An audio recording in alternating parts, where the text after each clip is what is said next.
ఏంటి సార్ అలా చూస్తున్నారు? నన్ను గుర్తుపట్టలేదా? అదే మీ కింద పనిచేసే మిషన్ కుట్టే అమ్మాయి సుకన్యని. నేనే.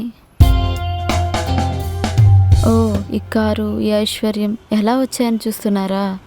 మీరే చెప్పారు కదా, కొంచెం ఆలోచించి చూడు, డబ్బు నీకు ఎలా వస్తుందో అని. గురువుగారు చెప్పిన మాటని తప్పకుండా పాటించాను. అయినా మీరు చెప్పిన మాటని ఇంకాస్త ముందే వినుండాల్సింది. పర్వాలేదులేండి, లేటుగా అయినా అంతా మంచికే జరిగింది. ఆ రోజు మీరు నన్ను పనిలో నుంచి తీసేయకపోతే ఇప్పటికీ అదే 6,000 రూపాయల కోసం చేయి చాపేదాన్ని. ఈ రోజుకి సాధారణమైన మిషన్ కుట్టుకునే అమ్మాయిలాగే ఉండేదాన్ని.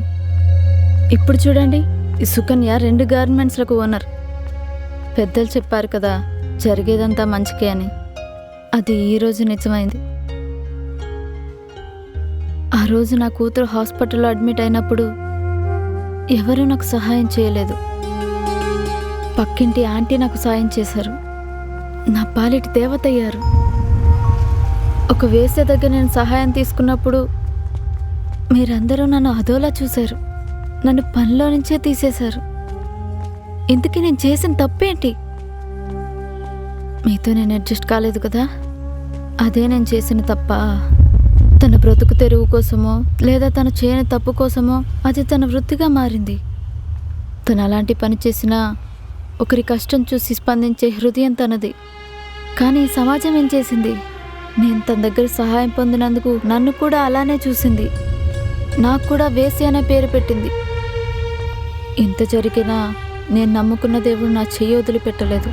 పోనీలేండి, పాత విషయాలు ఎందుకు గుర్తు చేసుకోవడం. మీరేంటి ఇలా ఉన్నారు? నేను ఆ రోజు మీ విషయంలో చేసిన పాపమే ఈ రోజుకి నన్ను వెంటాడి పీడిస్తుంది. కస్టమర్స్కి మెటీరియల్ రాంగ్ డిస్పస్ అయ్యి నా మేనేజర్ పోస్ట్ని పోగొట్టుకున్నాను. ఆ రోజు నుంచి పని కోసం వెతుకుతూనే ఉన్నాను, ఇంకా దొరకట్లేదు. ఎలా దొరుకుతుంది చెప్పు? నేను చేసిన పాపాలు ఈ జన్మంతా నరకం అనుభవించిన తీరవు. నాకు పెళ్ళైంది అనే విషయాన్ని కూడా మర్చిపోయి కనిపించిన ప్రతి అమ్మాయి మీద కన్నేశాను. ఆ అమ్మాయిల శాపమో ఏంటో తెలీదు. నేను ఈరోజు ఇలాంటి పరిస్థితుల్లో ఉన్నాను. నేను మీ విషయంలో నేను చాలా పెద్ద తప్పు చేశాను అనిపించింది.